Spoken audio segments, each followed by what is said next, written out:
Hi hello' নমস্কাৰ সকলোকে বহুদিনৰ মূৰত সংগীতা জাৰ্ণিৰ এটা ব্লগলৈ স্বাগতম জনাইছোঁ। আৰু আজি হৈছে ৭ মে' আৰু মই বৰ্তমান গৈ আছোঁ নগাঁৱলৈ।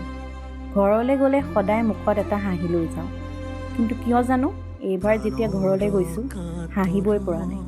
এয়া আহি পালোঁ মামাহঁতৰ ঘৰ, আৰু মই হাঁহিব নোৱাৰা কাৰণটো হ'ল এয়া মোৰ আইতা। যোৱাৰ ২৭ এপ্ৰিল তাৰিখে মই মোৰ আইতাক হেৰুৱালোঁ। সকলোখিনি কিবা ঠান বান হৈ গ'ল। কোনো নভবা নিচিন্তাকৈ আইতা আমাক সকলোকে কন্দুৱাই চিৰদিনৰ বাবে গুচি গ'ল। কেতিয়াও ভবা নাছিলোঁ এনেকুৱাকৈ এটা ব্লগ বনাম, আপোনালোকৰ লগত এইবোৰ শ্বেয়াৰ কৰিম।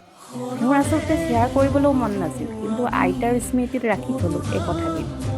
এই বস্তুখিনি ৰাখি থৈছোঁ আইতাৰ স্মৃতিত।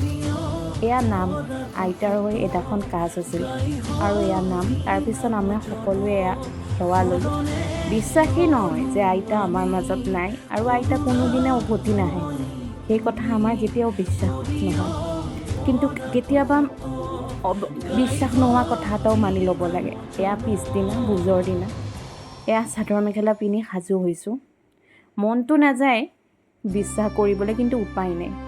যাকে লগ পাওঁ, যোনে লগ পাওঁ, সদায় এটাই কয়, ইছ এনেকুৱা হ'ব বুলি ভবা নাছিলোঁ।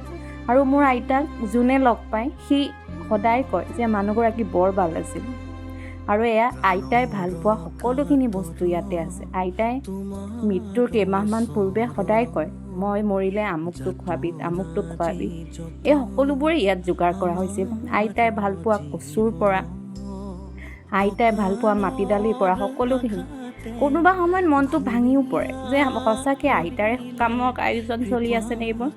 বুজাব নোৱাৰোঁ, মনটো বহুত বেছি বেয়া লাগে। কিন্তু মৃত্যু যে এটা ভাবিব নোৱাৰা সত্য। জানো পৃথিৱীত মানুহ জন্ম হৈছে যেতিয়া মৃত্যু হ'বই, কিন্তু ভাবিবলৈ আৰু বিশ্বাস কৰিবলৈ বৰ টান। আৰু মোৰ আইতা বয়সনো কিমান হৈছিল। আৰু এয়া আইতাৰ ভোজৰ দিনা আইতাই ভাল পোৱা সকলোখিনি ইয়াত আছে, কিন্তু খাবলৈ মোৰ আইতাজনীহে নাই। আৰু এয়া ৰাতি, যিহেতু মাছ চুব লাগে, এয়া আমি ৰাতি মাছৰ আয়োজন কৰিছিল। আৰু শেষত এটাই ক'ব বিচাৰোঁ, তোমাৰ বহুত আশা আইতা পূৰণ কৰিব নোৱাৰিলোঁ। বহুত আশা আছিল তোমাৰ মোৰ লগত। তুমি য'তে আছা তাৰ পৰা আমাক সকলোকে আশীৰ্বাদ দি থাকিবা, আৰু আমাক সদায় মৰম কৰি থাকিবা।